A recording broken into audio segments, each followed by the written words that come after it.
आज हम डिस्कस करेंगे स्विट्ज़रलैंड की संघीय व्यवस्था, फेडरल सिस्टम ऑफ स्विट्ज़रलैंड। देखिए, स्विट्ज़रलैंड क्षेत्र और जनसंख्या की दृष्टि एक बहुत छोटा राज्य है, लेकिन ये छोटा राज्य बहुत सारी विविधताओं से परिपूर्ण है। जितना जैसे संयुक्त राज्य अमेरिका, भारत, रूस, उनमें कितनी विविधताएं पाई जाती हैं, उतनी ही विविधताएं स्विट्ज़रलैंड में भी है। और इसी कारण स्विट्ज़रलैंड में भी अमेरिका और भारत की तरह संघात्मक व्यवस्था को ही अपनाया गया है। जैसा कि जुडचर कहते हैं कि संघवाद वह मूल वैधानिक सिद्धांत है जिस पर स्विट्ज़रलैंड का जो शासन है वह आधारित है। स्विट्ज़रलैंड एक परिसंघ या राज्य मंडल नहीं है, वरन क्या है, एक संघ राज्य है। Switzerland a federal, not a confederation. देखिए, स्विस जो संविधान है, संविधान के प्रथम अनुच्छेद के अंदर ही ये लिखा है कि स्विस राज्यमंडल 23 संप्रभुत्व संपन्न कैंटनों की जनता से मिलकर बना है ना। इसके प्रथम अनुच्छेद में ये चीज़ लिखी हुई है।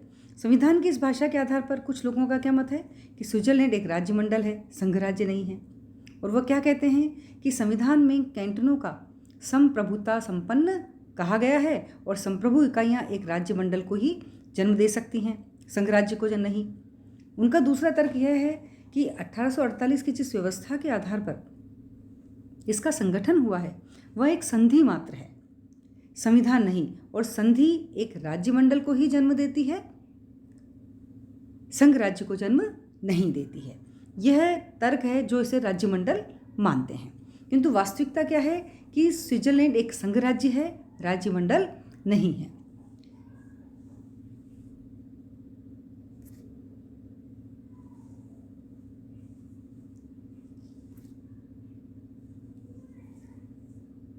हम अगर इसको वास्तविकता में देखें, है ना, तो हम सबसे पहले देखते हैं कि राज्यमंडल का अर्थ क्या होता है। राज्यमंडल हम किसे कहेंगे? राज्यमंडल का अर्थ है राज्यों के उस ढीले ढाले संघ से जिसमें सशक्त केंद्रीय सत्ता का अभाव हो और जिसमें इकाइयों को केंद्र से संबंध विच्छेद करने की स्वतंत्रता हो। राज्यमंडल क्या होता है? तो उसमें ढीला ढाला सा संघ है जिसमें सशक्त केंद्रीय सत्ता का तो अभाव है और जिसमें इकाइयों को कभी भी केंद्र से संबंध विच्छेद करने की स्वतंत्रता है। लेकिन स्विट्ज़रलैंड में केंद्रीय सत्ता पर्याप्त शक्तिशाली है और कैंटनों को संघ से संबंध विच्छेद करने का अधिकार प्राप्त नहीं है। केंद्र से कोई भी कैंटन अलग नहीं हो सकता। यह कहना भी उचित नहीं है कि 1848 में लिखित प्रलेख के रूप में की गई व्यवस्था एक संधि या गठबंधन मात्र है। वो कहते हैं ना कि 1800 जो इसको राज्यमंडल मानते हैं वो क्या तर्क देते हैं कि 1848 की जिस व्यवस्था के आधार पर इसका गठन हुआ वह एक संधि मात्र है। लेकिन यह एक कोई संधि मात्र या गठबंधन मात्र नहीं है। वास्तव में ये क्या है? ये सभी अर्थों में एक संविधान है। अगर इसको देखा जाए पूरे अर्थ में ये संविधान है। जैसा कि वाल्टर ने कहा है कि 1848 के लोगों की भी राय थी कि वह संविधान बना रहे, है ना, और अब भी साधारण लोगों का ऐसा ही विश्वास है ना, कि वो जब बना रहे थे ना संविधान कि लोग 1848 को जब ये संविधान बन रहा था तब भी लोगों की यही राय थी और अब भी साधारण जो है लोगों का यही विश्वास है ना, कि ये संधि या संगठन मात्र नहीं है। और स्विट्ज़रलैंड में 1998 में आपको ध्यान ही होगा एक नया संविधान बना और 1999 में इस संविधान को लागू किया गया था। तो इस नवीन संविधान से भी इस तथ्य की पुष्टि होती है कि स्विट्ज़रलैंड एक परिसंघ या राजमंडल नहीं है, वरन एक संघ राज्य है। ठीक है ना। वास्तव में स्विट्ज़रलैंड के लिए राज्यमंडल शब्द भ्रमात्मक है और यह एक संघ राज्य है। स्विस संविधान में संघवादी जो तत्व हैं वो कौन कौन से हैं? हम इसे संघ क्यों कहते हैं? तो संघवादी तत्व इसके अंदर हैं लिखित और कठोर संविधान है वहाँ का, शक्तियों का विभाजन है वहाँ के संविधान में भी। तीसरी जो संघ की विशेषता है कि न्यायपालिका की सर्वोच्चता, क्योंकि जो शक्तियाँ हैं वो केंद्र और राज्यों के अंदर बटी हुई होती है ना, तो अगर कोई विवाद आ गया तो उसको निपटारा कौन करेगा? उसके लिए एक न्यायपालिका की आवश्यकता होती है। उच्च सदन में इकाइयों का समान प्रतिनिधित्व होता है। संशोधन कार्य में इकाइयों की शक्ति है। जब संशोधन होता है तो इकाइयों का भी पूरा ही महत्व है। और छठा इसकी जो विशेषता है वह क्या है? तिहरी नागरिकता। हमने एकरी नागरिकता देखी है, हमने दोहरी नागरिकता देखी है। स्विट्जरलैंड में कौन सी नागरिकता है? तिहरी नागरिकता है। सबसे पहले हम देखते हैं इसकी पहली विशेषता कि लिखित और कठोर संविधान, कि यह संघीय शासन का प्रथम तत्व है। देखिए, प्रथम तत्व क्या है कि वहाँ का संविधान लिखित और कठोर है। और संघात्मक में क्या होता है? संविधान हमेशा कैसा होता है? लिखित और कठोर ही होता है, जिससे केंद्रीय सरकार और इकाइयों की सरकारें अपनी अपनी सीमाओं के अंदर बनी रहें और दोनों में से किसी सत्ता के द्वारा अकेले ही संविधान के अंदर मनमाना परिवर्तन नहीं किया जा सके। दोनों में से कोई भी अकेले नहीं कर सकते उसके अंदर परिवर्तन। और इसीलिए कहते हैं कि स्विट्जरलैंड में ऐसे ही लिखित और कठोर संविधान की व्यवस्था की गई है, जिसमें दोनों इकाइयाँ सम से रहें, सम है ना, मनमाना परिवर्तन किसी तरह का नहीं कर सकें। फिर शक्तियों का विभाजन, कि संघीय शासन के अंतर्गत संविधान के द्वारा ही क्या किया जाता है कि केंद्रीय सरकार और इकाइयों की सरकारों को शक्तियों का विभाजन किया जाता है। और विशेष बात क्या है इसकी कि वे दोनों पक्ष अपनी शक्ति किससे प्राप्त करते हैं? संविधान से प्राप्त करते हैं। तो स्विट्जरलैंड के अंतर्गत भी संविधान के द्वारा ही केंद्रीय सरकार और कैंटनों की सरकारों में शक्तियों का विभाजन किया गया है। शक्ति विभाजन के संबंध में अमेरिका के समान ही गणना तथा अवशेष के सिद्धांत को इन्होंने अपनाया है तथा संघीय सरकार की शक्तियों व उसके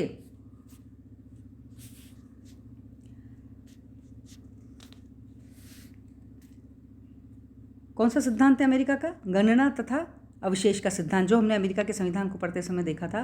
तथा संघीय सरकार की शक्तियों व उसके अधिकारों के अतिरिक्त शेष को कैंटनों की सरकारों की शक्तियाँ मान लिया जाता है ना।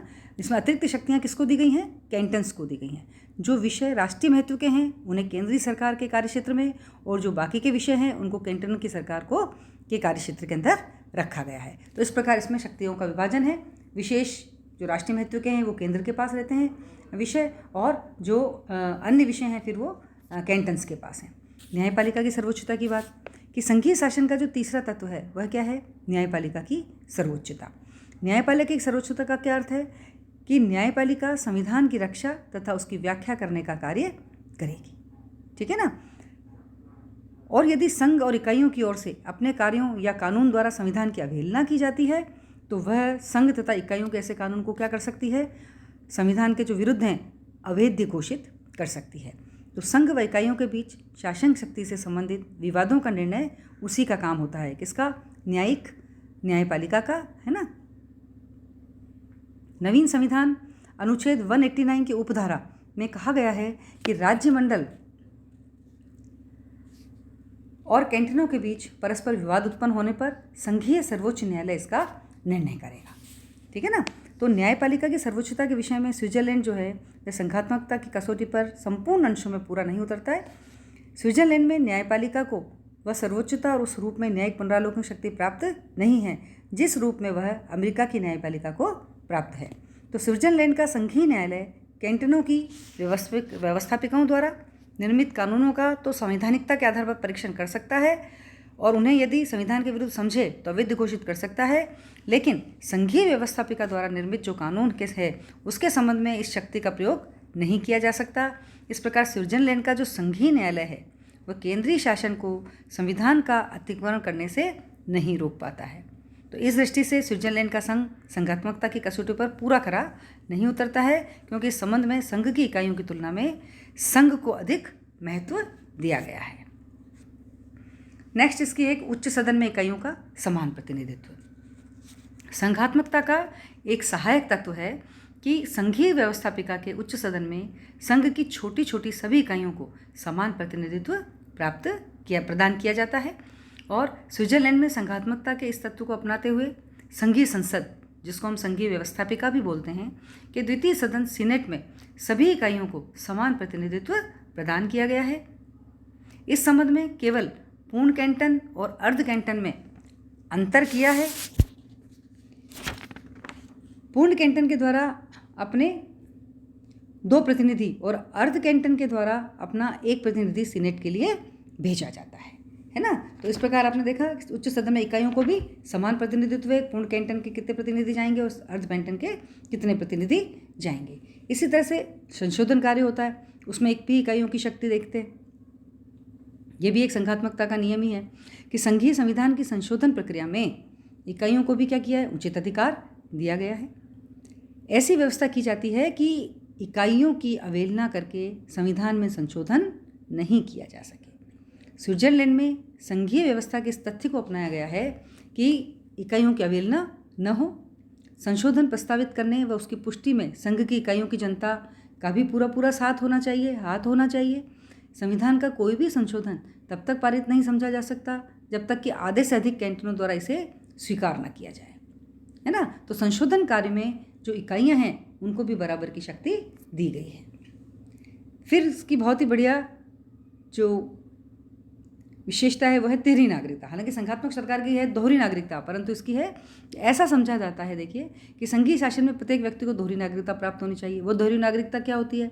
एक तो संघ की नागरिकता और दूसरी राज्य की नागरिकता, है ना। लेकिन स्विट्जरलैंड का संविधान तो इससे भी आगे चलता है। वहाँ प्रत्येक नागरिक को 3 नागरिकताओं की व्यवस्था है। वहाँ पर उन्होंने म्यूनिसिपैलिटी की नागरिकता भी दी है, कैंटन की नागरिकता दी है और स्विस संघ की नागरिकता दी है ना। जैसे आप कहते हैं नगर परिषद नगर पालिका, वहाँ पे भी एक नागरिकता, फिर उस राज्य की जैसे अपने हैं तो कैंटन की नागरिकता और स्विस संघ की नागरिकता। तो नवीन संविधान का जो अनुच्छेद है उस 37 में कहा गया है कि स्विट्जरलैंड के ऐसे प्रत्येक निवासी को जिसे म्यूनिसिपैलिटी और कैंटन की नागरिकता प्राप्त है, स्विट्जरलैंड की नागरिकता भी प्राप्त होगी। जिसको नगर परिषद यानी कि म्यूनिसिपैलिटी की नागरिकता प्राप्त है, जिसको कैंटन की नागरिकता प्राप्त है, तो अपने आप ही उसको स्विस नागरिकता भी प्राप्ति होगी। जो नागरिकता का क्रम है वो कैसा है? म्यूनिसिपैलिटी की नागरिकता, कैंटन की नागरिकता और उसके बाद संघ की नागरिकता।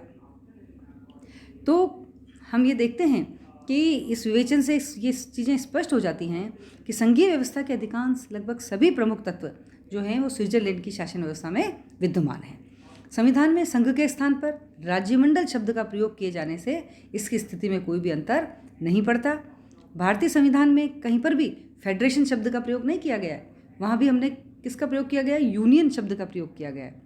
तो स्विट्जरलैंड में यद्यपि न्यायपालिका की सर्वोच्चता के सिद्धांत को पूरी सीमा पर नहीं अपनाया है और संघीय न्यायालय को संघीय व्यवस्थापिका द्वारा जो कानून बनते हैं उसकी जांच करने और उसे अवैधानिक घोषित करने का अधिकार प्राप्त नहीं है, लेकिन ऐसा भी क्यों है उसका भी एक कारण है कि स्विस नागरिक जनता की प्रत्यक्ष सत्ता में अत्यधिक विश्वास रखते हैं। वहाँ पे ना प्रत्यक्ष लोकतंत्र है और वह इसी में विश्वास करते हैं। तो वे इस बात के पक्ष में नहीं है कि उनके प्रतिनिधियों की संस्था की शक्ति पर न्यायिक पुनरावलोकन का भी प्रतिबंध लगे, है ना, क्योंकि वह जनता का सीधा शासन है।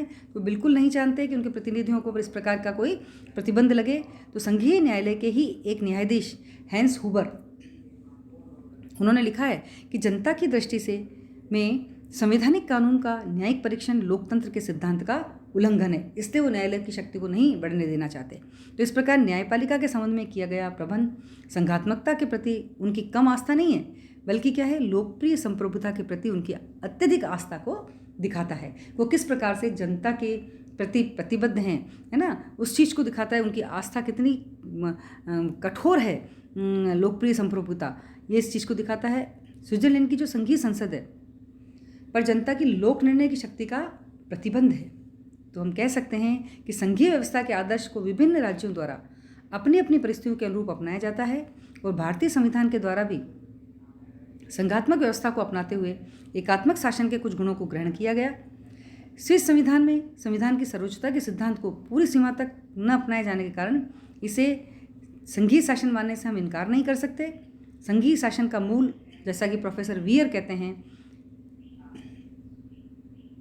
शक्तियों के इस प्रकार विभाजन से तात्पर्य क्या है कि केंद्रीय सरकार और इकाइयों की सरकारें हर एक स्वतंत्र भी रहें और अन्योन्याश्रित, एक दूसरे पर आश्रित या संयुक्त भी, है ना। तो स्विट्जरलैंड में ऐसी ही स्थिति है। इस प्रकार स्विट्जरलैंड मोटे तौर पर एक संघ है और उसे राज्यमंडल की संज्ञा देना भ्रमात्मक है ना। तो हमने क्या देखा, स्विट्जरलैंड की संघीय प्रकृति कैसी, उसमें किस प्रकार के संघीय तत्व हैं। अगले वीडियो में हम देखेंगे कि स्विस संघ में कैंटन और संघीय शासन का आपस में क्या संबंध है।